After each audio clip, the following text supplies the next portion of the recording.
there's a really important distinction between being objective and being neutral. Neutral is sort of a proactive decision that you are going to kind of play both sides and concoct or fabricate a position where it doesn't appear as though you are taking a side. As you're pointing out, just about everybody has some kind of bias. Even if it's not a political bias, there can be advertiser bias or corporate bias or whatever kind of bias.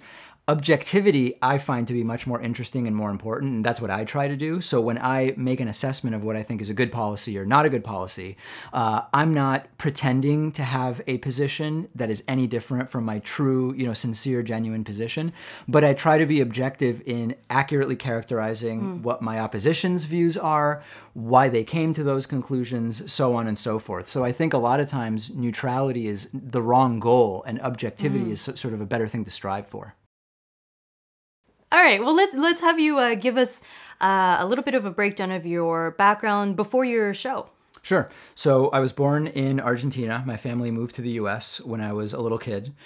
Learned English, went to school in the U.S., and ended up at the University of Massachusetts, where I started a community radio hour at a very small basement community radio station. And from there, it became a podcast, a syndicated radio show, put cameras in the studio after meeting Cenk from the Young Turks, who in 2008 said, I think there might be a future on YouTube, so you might want to start filming what you're doing. So I did that, and then we partnered up with Free Speech TV, which is on DirecTV and Dish, and that's kind of been the show since. And then, we've grown over time, added staff and ad sales, and it sort of changed over those years. But that was like the genesis of it when I was at the University of Massachusetts and was interested in politics, wanted to do something in media, and the opportunity sort of presented itself. So you were what, like 21 when you started? I was 21, that's right. What made you want to start it in the first place? Boredom, mostly. I mean, I was looking for something additional to do other than just being in college and having some kind of part-time job. So it was once every other week. It could have become nothing. I could have just kind of left it when I finished my bachelor's degree. But I liked it enough that I thought, let me see if I can keep doing this while I'm in grad school getting my MBA. Saw my MBA classmates become management consultants and audit people and that type of thing, which was not appealing to me at all. So at that point I said, I'm going to give it a year of just focusing on this like it is my job. And we were sort of a combination of timing and other things that fell into place where it became a full-time job. And now we employ a number of people and we have investors in the show. And it's a real thing. It's amazing how it all happened slowly, right. But we've come a really long way from, when I was at UMass as a junior. Right. And has it always been politically based? Basically, yeah. It's mostly U.S. politics, some international, some current events. The interviews are pretty wide-ranging, so I'll interview politicians, but also people from the music industry or professors, authors, fiction authors sometimes. It's really whatever I'm interested in, but it's mostly politics. Gotcha. And is it true that for a while you were the youngest nationally syndicated political host? Did I read that For right? a while, but I'm much older now. But you're not young. Yeah. I don't, it's funny because now I don't even really follow radio anymore, even though it's still a part of what I do, because it's become so secondary, both in terms of my audience and the sort of revenue sources that we're dealing with. And it's incredible because when I had started the show, I never would have even dreamed of being on as many radio stations as we are now. And now that I am on all those radio stations, it's really become very secondary or even tertiary to the business model because so much of the audience has moved online. Yeah, it's so, we've had on a few guests that come from companies that started off as radio shows, and they were successful radio shows for decades. Sure. And then they were smart enough, their company, to realize that they needed to make this shift to like digital, YouTube, podcasts. And I think they're very much in the same boat where it's like, yeah, we have these nationally syndicated shows. It's great. We're all over the place, but like the focus has very, very much changed. So I think it's very interesting. Yeah. And I would never think of not having the show on radio or television anymore, but it definitely has changed how I think about the content. We're thinking about it as having to be structured in a way that fits on radio. It's still something we do, but it's not nearly as important as it was at the very beginning when where can the breaks fit in for our local affiliates and all of those questions. They're really not questions anymore. We just kind of do it. If they're interested in it, great. But the focus has become the online audience. Yeah. And for people who might not know, your political leaning and your show comes from a progressive perspective, right? That's right. Yeah, it's a left-wing show. It's an opinion show. There's no hiding that. There's no, pretending that this is a on the one hand, on the other hand thing, but actually being a progressive show. Those are my politics, and it's always been a show that's what it's about, really. With the exception of, like, at the very beginning, there was a very short period of time where I was sort of scared to just give my opinion. Yeah. Because I was correctly assessing that I would start getting a lot of hate and angry emails and whatnot. But then I realized, number one, it's really boring for me to do on the one hand, on the other hand type of thing. And I was getting the hate anyway because a lot of people don't like centrism anyway. So there was like no upside to doing that. And after like 2 months, I said, I'm just going to do every story the way I see it, for better or worse. And if people don't like it, as long as they aren't liking it with a correct understanding of what my views are, then that I can deal with, and that's fine. Yeah, well, I mean, I think you're absolutely right in that nobody's going to be happy no matter what you do. So if you wanted to do that, you may as well have. But also, like, we kind of laugh around here about some programs, and look, if they truly feel that way and they can do it, good for them. But there's a lot of programs out there that try so hard to tout that they are neutral or that they're both sides, and it's so hard to do that unless that is your number one goal. There's actually one guy, I don't know if you've ever heard of him. It's it's called like Agenda Free TV or something like that. Have you heard of him? No, I haven't. It's like I think it's new. I don't think he's been doing it long. He actually does a pretty good job of, like, it's like pretty boring. He'll just like sit when breaking news is happening and see what's going on. But for the most part, I feel like most people have their slants and biases. Yeah. I mean, I think that there's a really important distinction between being objective and being neutral. Neutral is sort of a proactive decision that you are going to kind of play both sides and concoct or fabricate a position where it doesn't appear as though you are taking a side. As you're pointing out, just about everybody has some kind of bias. Even if it's not a political bias, there can be advertiser bias or corporate bias or whatever kind of bias. Objectivity, I find to be much more interesting and more important, and that's what I try to do. So when I make an assessment of what I think is a good policy or not a good policy, I'm not pretending to have a position that is any different from my true, sincere, genuine position, but I try to be objective in accurately characterizing what my opposition's views are, why they came to those conclusions, so on and so forth. So I think a lot of times neutrality is the wrong goal, and objectivity is sort of a better thing to strive for. Oh, that's interesting. And while we're talking about interviewing people and kind of being in the space, I mean, so you've been involved in the political sphere for what, 15 years, however many years. Have you, over that time, have you seen a rise in the intensity and the way that we talk about, like, political issues or politicians, or has it always been this contentious?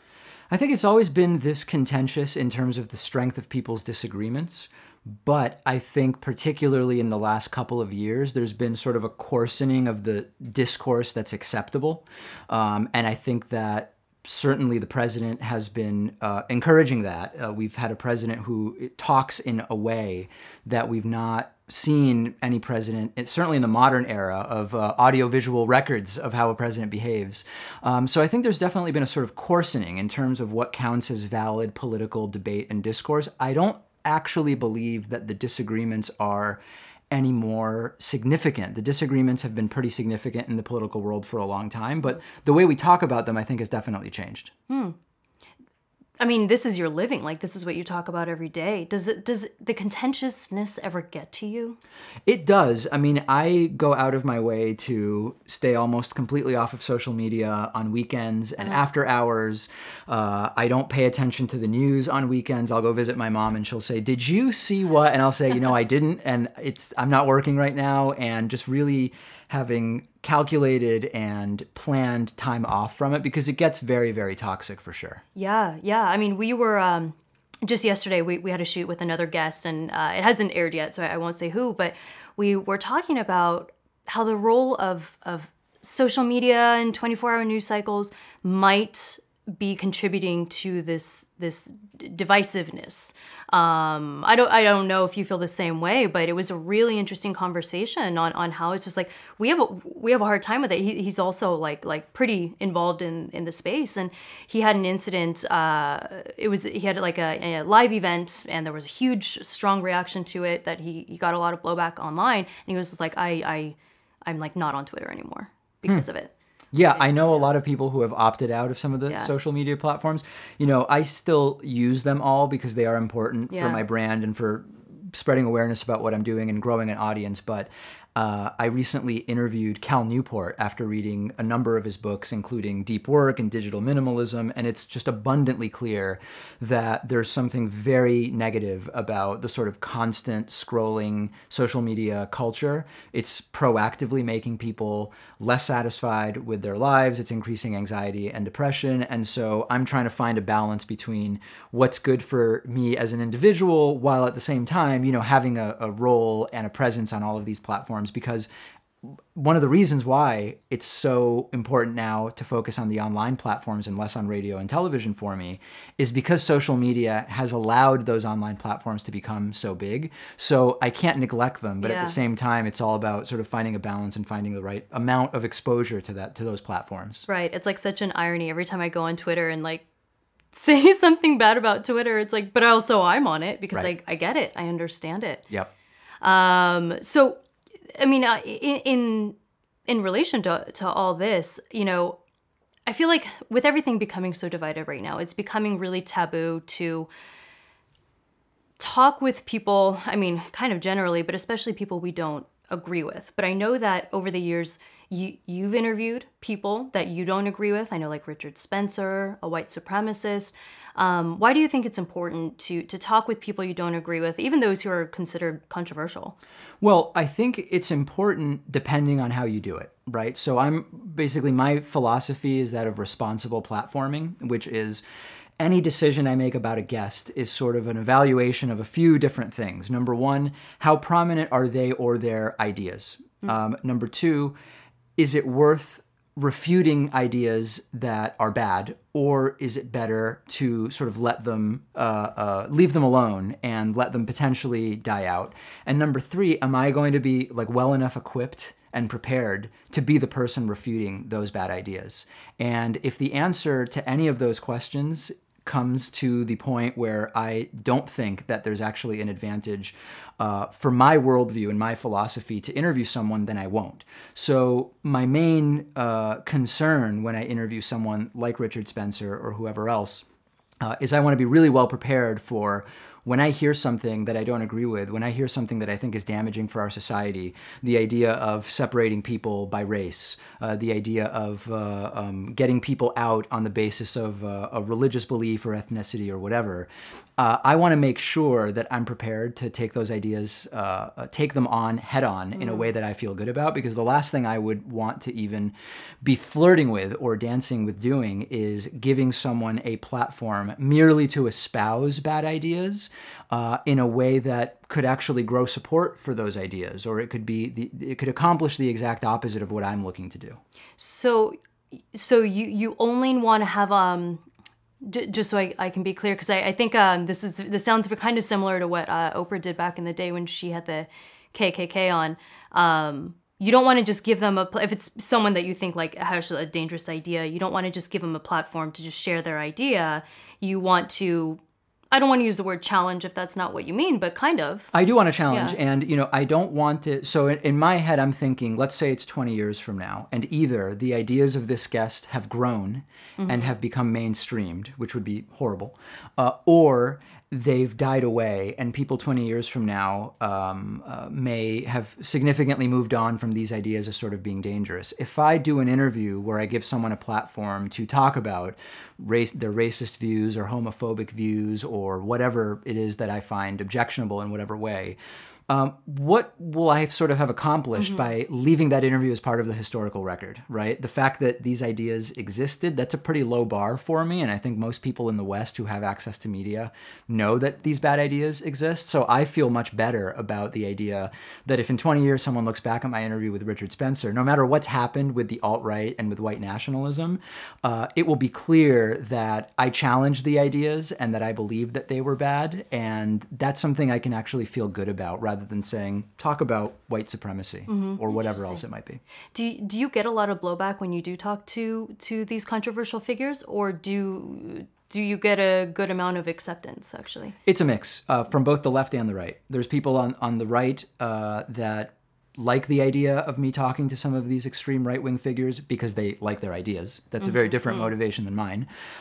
There's people on the left who appreciate my attempts to expose these ideas and push back against them. And there are people on both sides, including on the left, which is sort of the side that I'm on, who say it's not good to platform these ideas. We're better off just ignoring them altogether. And I just disagree with that as a general principle. I think you really got to analyze it case by case. A good example is the Westboro Baptist Church, that's known for their God Hates Fags slogan. Very little media coverage. You really hear very little about them right now. So I've stopped interviewing them. I don't think that their views are noteworthy in any way, nor are they worth challenging anymore. 10 years ago, when they were regularly in the news for protesting the funerals of soldiers who had died and doing all sorts of other horrible things, they were getting enough media attention that was not directly challenging them. Gay marriage was not legal at the time, etc., where I made the calculation that this is worth refuting. That's changed, so they no longer appear on my program. So it's sort of something that evolves, and you really have to take it on a case-by-case basis. How do you think that works for the state of discourse today? Because I think a lot of people agree with that approach, but I think also a lot of people are lowering their standards for what they consider to be acceptable topics to discuss. For example, like, I wouldn't be surprised if, let's say, some people on the right would say talking to you might be too far. I've never heard that before. Oh, I haven't either. Again, I pulled that out of nowhere. Yeah. I haven't either. So when you say lowering standards, do you mean making them more relaxed or tighter? Or, I mean, what they consider to be dangerous ideas that shouldn't be shared. I feel like the bar for that is starting to get a little bit lower. I'm trying to think of an example, like maybe having on a guest to talk about why they, like, let's say like pro-life. Okay. Like, some people would probably say that we shouldn't even have someone on, like someone who's pro-choice, that we shouldn't even have someone on to talk about the case for pro-life, the pro-life case. Someone who's pro-life would say that there shouldn't be someone who's pro-choice on? I think I might not have understood the... Yeah, or I guess talking with people who don't agree with our sides, if that makes sense.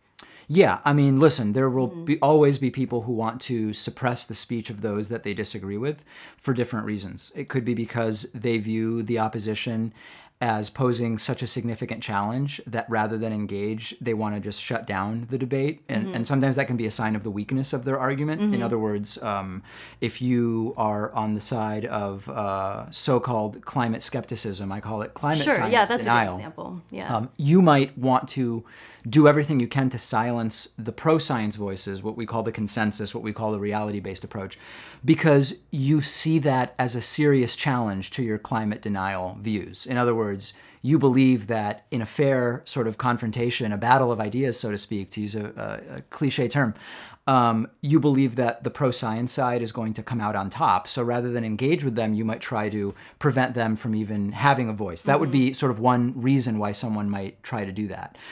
There's all sorts of other reasons why someone might try to do that. That's not my view. So my view tends to be, let's engage in these questions and discuss these issues up to the point at which earlier we talked about objectivity versus neutrality. At a certain point, reality has to influence sort of how the discourse is happening. I don't know where the line is, but as an example, with climate change, when 99.98% of peer-reviewed science has a very strong consensus on what is going on with the climate, does it make sense for corporate media to have 50-50 balance between the science side and the science denying side when the consensus is 99.8? I don't know. So I think that there are real questions about that, but that's more about decisions that are being made at the individual media outlet level than sort of broader issues of suppressing and silencing voices, which maybe is more what you wanted to talk about there, which I'm glad to. Sure. Yeah. Just what are your general thoughts on that? My view is, well, on my program, I sort of have laid it out, which is if the idea is prominent enough to either talk about or attempt to refute, and I think that I'm a good person to do that, then I'll do the interview. I get pitched stuff all the time that I turn down because it's not interesting to me, and ultimately the program is what is interesting to me.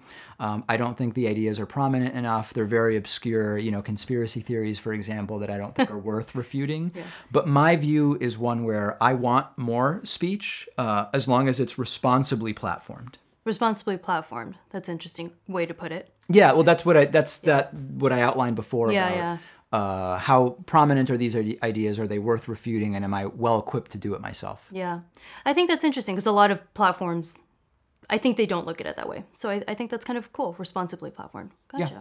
Gotcha. Well, let's switch gears because while I have you, I want to pick your brain about an area that you're knowledgeable about, that you talk a lot about. Sure. I want to ask you about your perspective on socialism. Okay. I know you had previously mentioned that you feel like lately a lot of the critique on the political left, like towards the political left, is oftentimes a critique on socialism, and that you don't think that that's really a fair critique. Well, critiquing socialism is perfectly fair. The question is there a significant socialist movement in the Democratic Party? In the United States, the reality is we have two strong parties, the Republican Party, the Democratic Party. So are the ideas espoused by the Democratic Party and its members in the House and Senate and recent Democratic presidents, are those socialist ideas or not? Because if they're not, the critique of socialism becomes sort of a straw man. It's a critique of something that is not really present or prevalent. And my argument is that there is almost no socialism whatsoever in the Democratic Party. I'm willing to entertain any particular socialist idea that has come from the Democratic Party or discuss whether any particular individual politician is a socialist, but I'm not aware of that. And I think that the misunderstanding about what is socialism, what is communism, what is social democracy, which is really, the furthest left that the Democratic Party gets in terms of elected officials in the House and Senate, is basically social democracy in the line of Denmark, Finland, etc. If we can't even sort of understand what are the ideas, it's really hard to have a serious discussion about whether something is or isn't a good idea. And that socialism attack is inaccurate, and it's a very big distraction from really talking about how should healthcare be organized? How should education be organized? How should taxation work? And there's very little actual socialism to even argue against, but it's a good technique for the right to call things socialism because it does still trigger a visceral reaction in many people. Well, let's talk about the definitions then, because I actually would agree with you that I think probably most of us aren't entirely clear on the differences between social democracy, democratic socialism, probably even a lot of people with like communism, fascism, capitalism. Sure. So do you mind like breaking down social democracy versus democratic socialism? Sure. So in the simplest terms, and this is fabulous. Invariably, there will be people who disagree with my assessment, but I think that this is at least a good initial framework. Social democracy is capitalism. It's a mixed economy. It's an economy that is capitalist. There's private ownership of businesses. There's the ability to become very wealthy if you have a successful business. All of those things. It's a capitalist system that decides to prioritize use of government revenue, taxes, etc., to make sure that people don't get left behind, to sort of raise the very, very bottom, typically by imposing growing taxes at the very top. That's social democracy, generally speaking. So Denmark would be an example. Sweden is an example. Finland is an example. Norway is another example.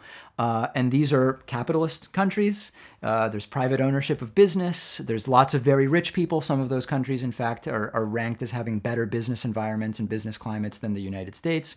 But it's the prioritizing of the money that the government takes in for particular purposes. Often it's healthcare, regardless of ability to pay.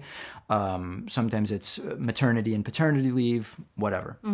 Socialism is, speaking very generally, most of the time when we want to simply define socialism, we're talking about socializing ownership of businesses, meaning that businesses, instead of being privately owned, like instead of me owning my show and the ad agency that we run, it would be owned by all of the employees. It would socialize that ownership rather than concentrating it among the CEO, the founder, whoever it is. And then they decide what to do with them. Yeah, that's right, exactly. Everybody together would sort of have shared responsibility over that business.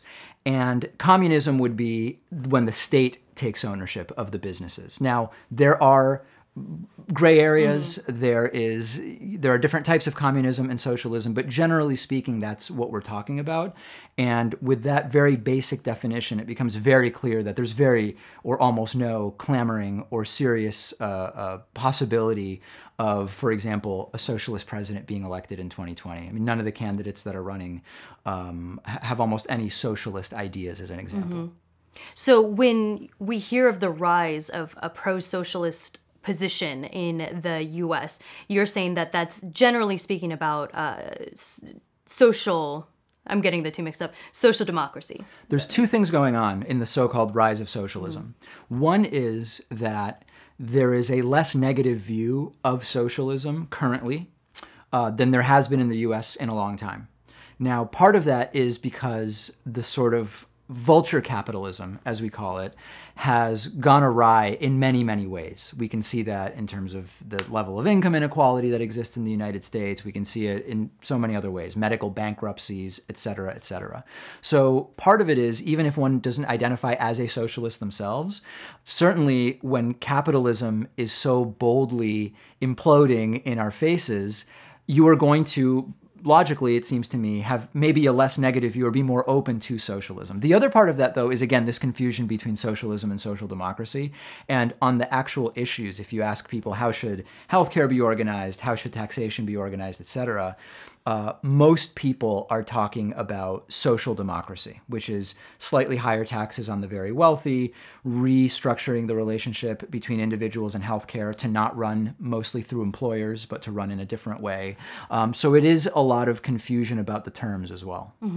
And so, I mean, social democracy, and I think just the idea of wealth distribution in any sense gets a lot of blowback from people who don't agree with it, obviously. What are some of the critiques on that side? I mean, I know some that I've heard, but I'm sure you might even know the critiques. Critiques of what specifically, though?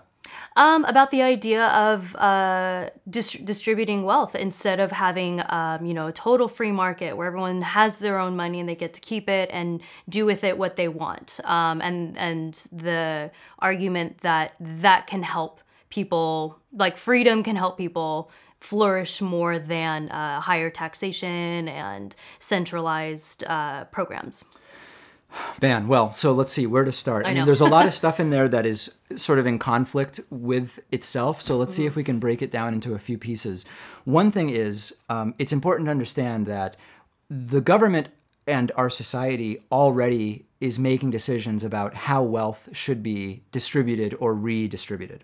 So when we decide as a society to tax capital gains, meaning gains on ownership stakes in businesses or stocks, for example, at a much lower rate for very rich people than wages, that is a way in which we are redistributing wealth from the middle class to the very rich who disproportionately are owning those shares of stock. So it's really important not to fall for the idea that the baseline is not redistributing wealth, but that taxing the rich slightly more would be imposing a redistribution. We already have significant redistribution. I'll give you another example. When we lower the tax rate on corporations from, I believe it was 35% up until 2017. Under the Trump Republican tax reform plan, the business corporate tax rate went down to 21%. The country as a whole still needs the same amount of money and more to fund what we're doing, which is why the deficit continues to grow.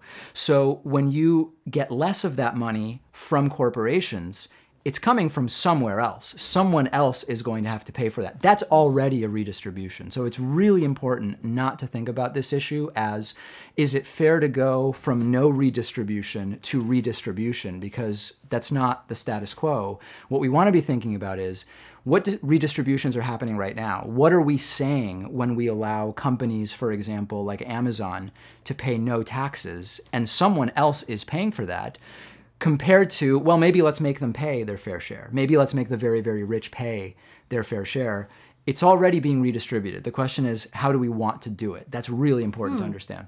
And so what about the argument that the more money that corporations, say like Amazon, keep, then the more that they can, the more jobs they can offer, the more, the higher maybe they can raise their wages. Sure. Things like that. These are all very old and very tired arguments from what's called supply-side economics mostly. Some people call it Reaganomics, some people call it voodoo economics. It's basically bogus, and we can take each piece one at a time if you want. Sure. When we look, for example, at the 2017 Trump tax reform, businesses got a tax cut, like we just said, 35% down to 21%. It was sold to us as businesses are going to go crazy investing in themselves. Everybody's going to make more money. Wages are going to go up. It's going to be just so great. It'll all pay for itself. Obviously, it hasn't paid for itself. Deficit is record high. But what businesses did with the money was disproportionately just go and repurchase shares of their own stock. Who is that good for? Well, it raises the price of the stock. So the people who own most of the stock are the ones that benefit. That is disproportionately very rich people, hedge funds, etc., and executives at those corporations. So the idea that if as a business you get a tax cut, you're going to go hire more people makes no sense, because businesses hire based on demand primarily. And they have much more immediately positive ways to self-enrich that they would use those tax cuts. My business is an example. I mean, as a result of the Trump tax reform plan, my business is an S corporation, which means that the income it passes through to the shareholders. I'm one of those shareholders. Even though my business grew from 2017 to 2018 pretty significantly, my effective tax rate went from 26% to 22%. So the question is not, do I like keeping more of my money? Sure, right? I mean, in a vacuum, I'd love to keep 100% of my money. The question is economically, societally, what makes sense and what should be done with that. I don't go and hire more people because my effective tax rate went down. I would hire more people if there's demand for the product and service that I'm offering that justifies hiring more people. If you're Amazon and you get a huge tax break or a huge tax refund, that doesn't make more people want your stuff. That's why you would go and hire more people. So that's one example. And if there's others you want to go through, we can go through them. No, I think those are all like supply side arguments that are very widely debunked. But on that argument of, but maybe not hiring people, but would you consider expanding your business in any way? Maybe better equipment or, I don't know, bigger studio, Sure. Anything like that? Here's what's fascinating about that. A higher tax rate would incentivize me to do that more than a lower tax rate. Why is that? I'm going to try to explain this as simply as possible. If the tax rate is 30%, so let's back up even a second. It's really important to understand that business expenses are tax deductible. So if your business makes $100,000 and spends $50,000 on wages and equipment, whatever, you're paying taxes on the $50,000 that's left over. So when you spend money, you avoid taxes. If I spend another $100 as a business owner, that's $100 I'm not going to pay taxes on. What makes more sense as an incentive? For me to spend money to avoid a 30% tax, or for me to spend money to avoid a 20% tax? Well, I'm incentivized to avoid a higher tax rate. So very interestingly, this is one of the most widely circulated bogus talking points about supply-side economics. The incentive to invest in your own business to avoid taxes is higher when the tax rate is higher. Now, there's a limit to this because I know that there will be supply-siders who will say, David, hold on. That doesn't work for like a 95% tax rate. You would just stop working. That's correct. All of these things exist within a normal spectrum, right? So nobody's talking about a 95% tax rate on businesses, but you are more incentivized to avoid a higher rate of tax by investing in your business. So then okay, so that's interesting. All right. Your reaction, the look on your face is really important because I have this conversation all the time with people and I see the wheels turning and people go, that's right, that I would rather avoid a 30% tax than a 20% tax. The 20% tax might make me say, I'll just pay the 20% and pull my right. profit. And I'm not really pushing back. I'm really just trying to, because you're the first person we've had on to really dig deep into the details of social democracy. This is why it's important to talk about this Absolutely. stuff because so many of these things, a talking point gets circulated and it gets repeated, sometimes for 30 years, 40 years. And only when you really start thinking about it can you start to kind of pull it apart and have these conversations. And what's really important is I have this conversation with people who very strongly push back against what I'm saying. But I have that conversation in a way that is respectful, it's polite. I'm genuinely seeking to find the truth about this stuff. And if someone came to me and said, no, here's what you're forgetting, David, when you make that explanation, I would say, that's really interesting. I'm going to go research that because I actually want to understand the truth of these issues. And I think that there's a lot to be gained by really trying to pull them apart in this way. Gotcha. So okay. So we've had on quite a few very pro-free market people, and I think that they have a general issue with the idea of again, I don't want to use the word socialism, social democracy. How would you how do you constantly? I don't know what they have an issue with because I didn't see the interview, but I'm curious. Or to know. say, those who call it theft, right? Okay. What do you think about that general argument that why should my money be taken and used in ways that I don't necessarily want it to be used for? Well, wow. I mean, so let's see. There are low tax conservatives who want the lowest necessary tax. There are people who go beyond that, and they are more sort of extreme libertarians who sometimes take the argument that taxation of any kind is theft or even slavery. Sometimes they will use that word. I find it, I mean, they're pretty out there, so I don't find myself super inclined to debunk that notion super specifically because I've done it a bunch of times, and if you're so far out that you think any level of taxation is theft, you're probably not going to see reason, but I think there's a few important things sort of to keep in mind about that. Number one is if you don't like the level of taxation in the United States or how those taxes are being used, there's lots of things you can do, right? You're not a slave, so to speak. If another country will have you, right? I mean, every countries have immigration policies. You could move to a country whose tax policy is more in line with what you like. You could choose not to work. You're not being forced to work. I mean, yeah, you'll have to figure out some way to survive, but again, you're not being forced to work and pay taxes. If you pay taxes, the government is going to collect the tax. You are, interestingly enough, I mean, I think the onus on someone who says that taxes are theft, the onus would be on them to explain how can groups of humans beyond several hundred be organized without some kind of central government. And a lot of really interesting anthropological work, including the work of, for example, like Jared Diamond, has made it abundantly clear that if humans want to organize to do anything in groups that are much larger than a few hundred, it's effectively impossible without some kind of organizing central government. And that's where a lot of these libertarian ideas sort of get stopped up, because they will often say, well, there will sort of be some kind of free market system that will decide who's in charge, and it will end up just being the guys with guns, which is one of the criticisms they often have of the government, that ultimately it's guys with guns that are enforcing stuff. Well, at least we've sort of elected them, right? I mean, we might not love the way our electoral system works, but it is a system. So I find it very difficult to really go through that logic with extreme libertarians, because they're typically unwilling to even entertain a lot of these ideas. But if the argument is a more sort of centrist one of, I don't like exactly how taxes are being used, that's something we can deal with. Let's elect people, right? We have a choice in who we elect. Let's elect people that will do what we want them to do. with our tax money. There's other sorts of recourse. But, you know, the other thing is more laissez-faire countries, more free market countries, so to speak, and countries that are more socially democratic, they all have taxes. And they all allocate them within a relatively sort of narrow range. It's relatively small differences that exist when you get to the end of it. And if someone just disagrees with taxes as a concept, period, I don't know that there's anywhere left on the planet that they can really go and have that be the kind of prevailing status quo.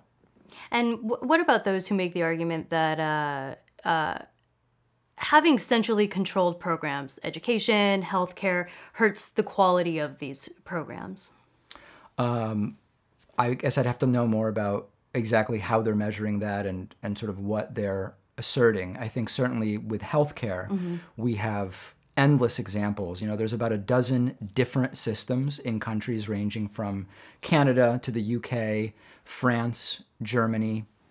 Not all of these systems are the same, but they all work better than the system in the United States and cost less. And I think the healthcare argument is such a hard one for me because I feel like I am constantly hearing conflicting information on that. I'm hearing that in Canada and the Nordic countries that it's great, you know, it's obviously free and it's better and it's universal. But then I also hear that that's actually not the case and that life expectancy and cancer survival rates are better in America. Like I'm just constantly hearing conflicting information on that.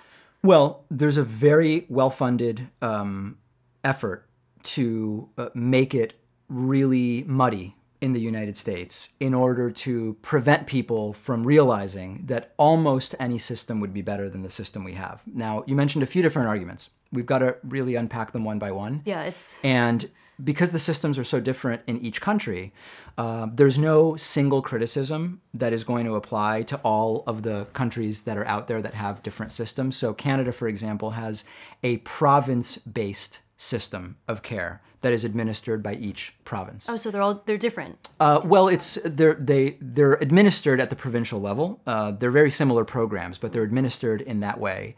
And the relationship between the care providers and the provincial government is one sort of relationship.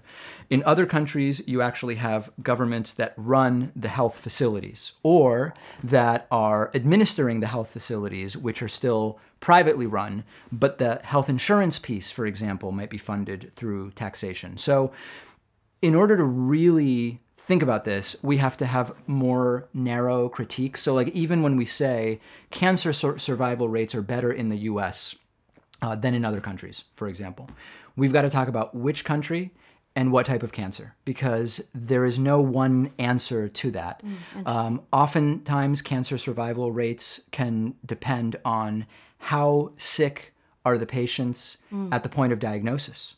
How much early screening is there? Just because a survival rate is higher doesn't necessarily mean that it's because the healthcare system is better. It can be that for whatever reason, people are having a less severe form of that cancer, for example. So as you can see, it's super complicated and nuanced, and there's no sort of net that we can throw and say, here's 10 issues that I've heard, and let's kind of discuss it. We've really got to break them down one by one.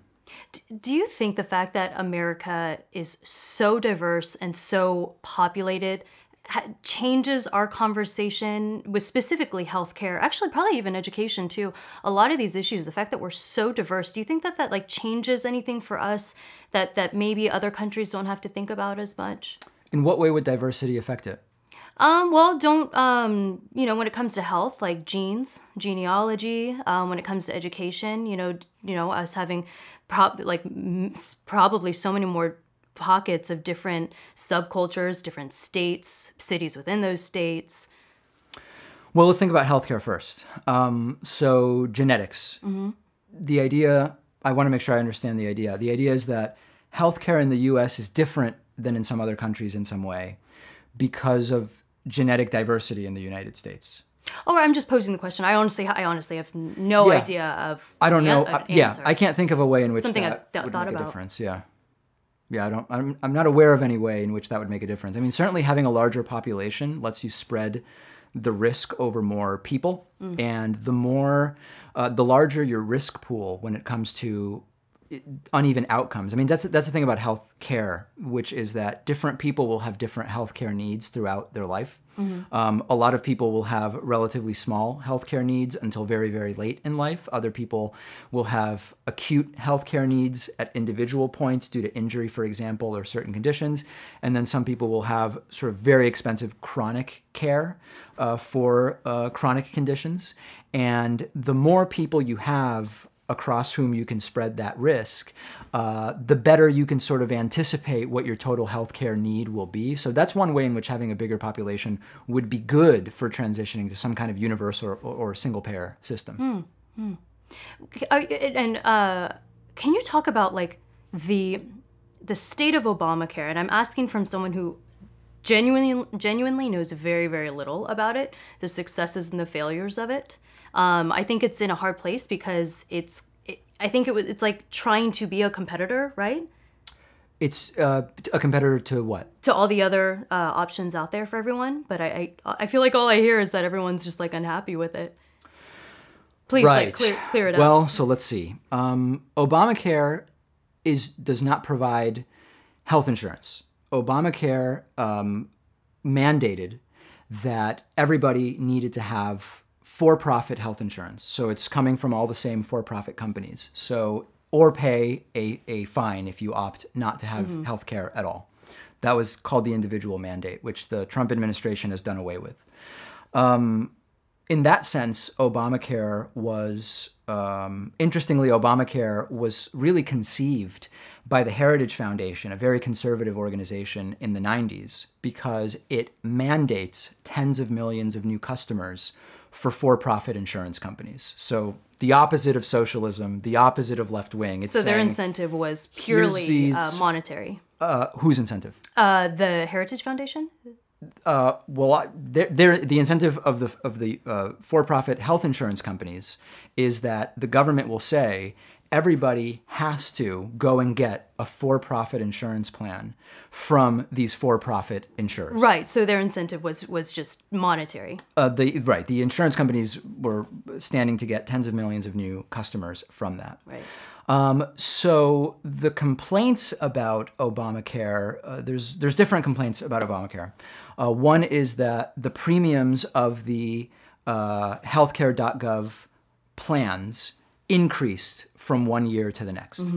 Now, the reason that's not a particularly interesting or unique criticism is that healthcare premiums inside of Obamacare exchanges and outside of Obamacare exchanges have been rising for decades in the United States. Like, that's the problem. The problem is that it continues to get more and more expensive every year for mediocre coverage and people ending up having to pay more and more out of pocket. So it's true that premiums went up within the Obamacare exchanges, but they also went up outside of the Obamacare exchanges even more quickly. So that's not a very good criticism. The criticisms about the financial viability of Obamacare are not unfair, but they are significantly influenced by the fact that you need that individual mandate in order to make the system financially viable. And what Donald Trump came in and did was he said, well, you don't have to pay that fine if you don't get one of those programs. That's how actuarial calculations work, which is you have to have, everybody needs to be in the pool, so to speak. Everybody needs to be in the risk pool. And if you're not, there needs to be some financial compensation. Otherwise, the numbers don't work. So that would be a criticism, but that would be one that we should really be looking at Donald Trump for, because he's the one who ended that individual mandate. So it's, again, to say everybody's basically unhappy with Obamacare. Republicans had two plans that were so unpopular, which would have gotten rid of the Obamacare that supposedly everybody is unhappy with. And they were such obvious political dead ends that with a Republican president, a Republican House, and a Republican Senate, they weren't able to get it done because they didn't have enough Republican support, because Republicans realized this is way worse than what we have right now. And tens of millions of people are going to end up losing insurance. So, okay, so how you go around and you probably have this conversation like all the time with callers, other people you talk to, Sure. and whatnot. And so what is that like for you? Because you're obviously very knowledgeable on the topic, and a lot of people agree and a lot of people disagree. I guess, like, what do you, what's it like for you to go around and You get used to it. I mean, Yeah. I'm used to talking to people who disagree with me about things all the time. I mean, my approach with callers is to get them to examine where they got some of these ideas and to really examine whether the foundations of those ideas are strong or not, and to hopefully get them to reconsider if they're not. So I will very often ask, how did you come to that conclusion? What evidence, if I could present it to you, would get you to change your mind? Why do you think I've come to the conclusion that I've come to? And those can all be good conversation starters, sort of to get people to consider, maybe I'm misinformed about this. Maybe I don't actually understand what I'm talking about. That's sort of my approach. I mean, if people call into my show, for example, and just want to yell and scream and tell me I'm a bad person, okay. I mean, it's sort of entertaining, I guess, to some people, and I'm probably not going to change that person's mind. But the idea for me is let's really think hard about how we came to hold the beliefs that we hold, and only then can we really start to evaluate whether these are good ideas, bad ideas, and we can kind of go from there. And like we were mentioning earlier, like this is kind of a newer phenomenon being talked about in America right now, social democracy. Because why do you think it's like a current conversation? You mentioned the wealth gap, inequality growing. How did that happen? How did the conversation about social democracy sort of rise? Well, I think that's on the rise because the conversation on wealth is becoming more prominent as well, and so Sure. I think people think that's a solution. So how did the problem of, like, say, wealth inequality and other problems that people think is happening right now, how did we get to that point? I mean, I know a lot of people criticize probably capitalism. I don't know, free market system awry. I don't know. What do you think? Well, it's important to understand that the U.S. does not have a total free market system. It's a capitalist system where some markets are free and some are not. And in fact, some of the biggest corporations benefit from the fact that we don't have a totally free market in a lot of areas. I mean, health insurance is one where it's very difficult to have markets that span across state lines. If you really want to have a free market, we should have more across state lines selling. When you talk about, cable companies are not really operating in a free market, and there is significant what's called regulatory capture, where industries control the entities that are supposed to be regulating them. So the cable industry is a great example, where the people who are deciding about how should cable and internet service providers be regulated are often attorneys previously from those companies. The current head of the FCC was a Verizon lawyer, Ajit Pai. So once you understand that we have free markets sort of in the United States where it's convenient for large corporations that wield lots of political power, that kind of opens the door a little bit to getting into understanding how we got to where we are today. Is that what people call crony capitalism? Sure, that's part of it. Yeah. I mean, regulatory capture is part of crony capitalism. Disproportionately having industry people and corporate lawyers in elected official positions is part of crony capitalism. The sort of lobbyist, politician, revolving door, industrial complex is another part of that. But at a very high level, we got to where we are today because large corporations and very rich people wield disproportionate control over what is law, how is taxation done, how is regulation done, how do all facets of society work. And when you have that for a period of decades and decades in the United States, you're going to get that growth inequality. You're going to get wage stagnation for most people and significant wage increases for the people at the very top. I mean, it's all exactly as predicted. The questions and the debates for me are more, what are the approaches to solve these issues? And that's where there's more disagreement. There's actually less disagreement about what the issues are, interestingly enough. The disagreement is about whether these are problems and what approaches we should take to fix them. It's so funny because I remember watching. Did you ever see that video with Peter Schiff where he's holding? It was during the Occupy Wall Street protests, and he went down. Peter Schiff is this I think it's a hedge fund he has, but he's a big businessman, and he went down with a sign that said, "I'm a part of the 1%, like talk to me." So it was this whole video. So I think I would assume he's on the very free market side. But one of the big arguments he was making was what you were making, which was like, what you guys should be fighting for is getting businesses and government out of cahoots with each other. Sure. And so I think that's so interesting that, I like hearing you talk and hearing him talk, who I would think are probably opposite views. It's like you guys see the same problem. I mean, sometimes there are overlaps between different types of libertarian ideas. So like I'm on the left libertarian rather than left authoritarian. If you think about the political, rather than a political spectrum that goes left to right, you think about it sort of like as a crosshairs with 4 quadrants. So my tendency is more libertarian, and there's definitely right libertarians who want to separate business and government. Sometimes the path to that also includes doing away with all regulation on businesses altogether, which I'm not for, right? So on that part, we would probably disagree. I've not seen the video you're talking about, but it wouldn't be surprising that on some of these issues, I do have overlap with some more sort of center-right libertarians in a sort of narrow way. I want to be very clear, not in any of these anti-regulation ways that probably go along with his views. I heard, and correct me if I'm wrong, I heard that a lot of these Nordic countries that do have high taxes and like socialistic programs, they actually have fewer regulations than we do on their businesses. Do you know if that's true? Well, when you say socialistic programs, like I know, I keep struggling with how to put that. I guess distribution, right? Like higher taxes so they can have, these free programs. Right. Well, the programs aren't free. It's just they're being paid for in a different way. That's a really important thing. Through higher taxation. They're paying through taxation. It's not always higher. It's just drastically different priorities. When you don't have the defense spending that the United States has, without necessarily needing higher tax rates, you can pay for a lot of other stuff. That's what's really important to sort of understand. So it's not free, but it's paid for in a different way. I think that the sort of 30,000-foot view on those countries is that you're completely right that they don't have particularly poor business environments and business climates. There's plenty of really rich people in Sweden and in Denmark, per capita, of course. They're countries with smaller populations.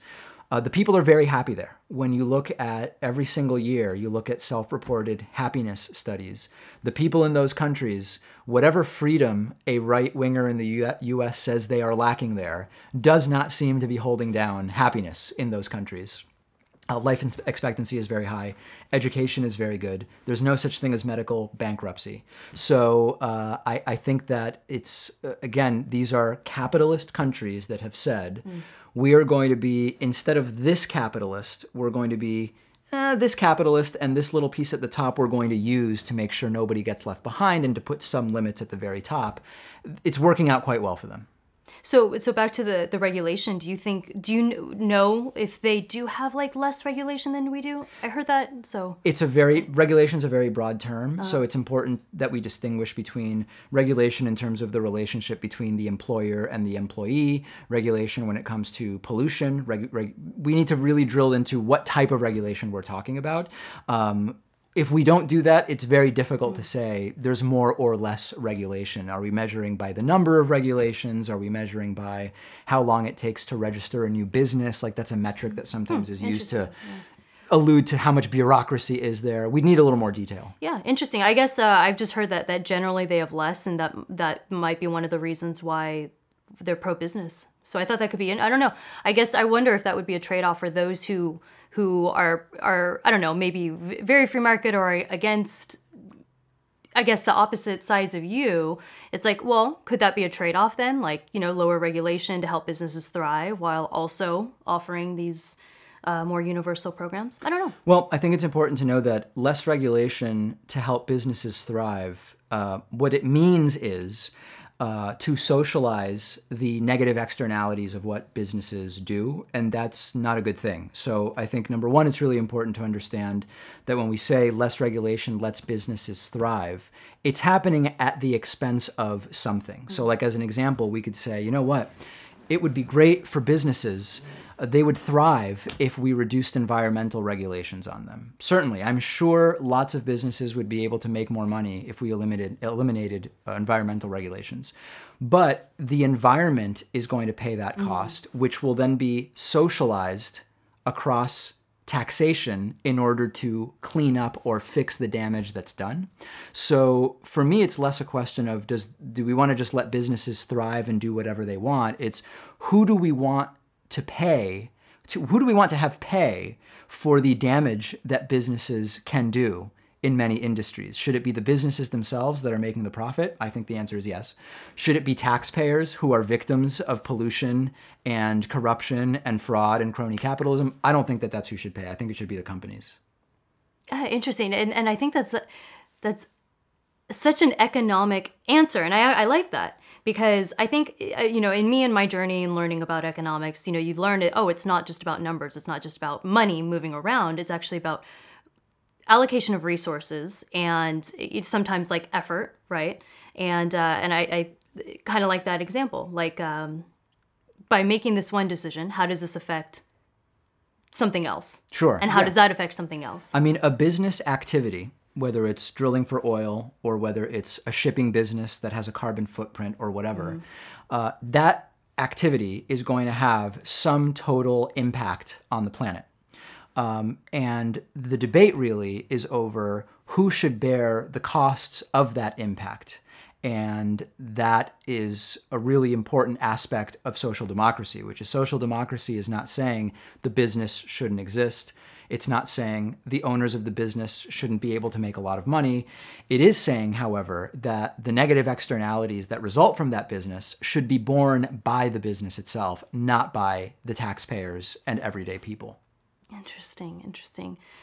Well, unfortunately, I have limited time with you. So is there any way that you think is best to kind of summarize this conversation over social democracy and why you think it's a great system to go by? Sure. Well, listen, I think that when we look at the history of humans, when humans really started to advance in the direction of becoming modern was when agriculture was first developed and people started owning stuff. However, that same ownership of stuff brought with it problems that had to be solved. It brought with it disease because people started to live together in higher populations rather than being hunter-gatherers that moved around. It brought the beginning of this inequality as some people owned a lot more stuff than other people.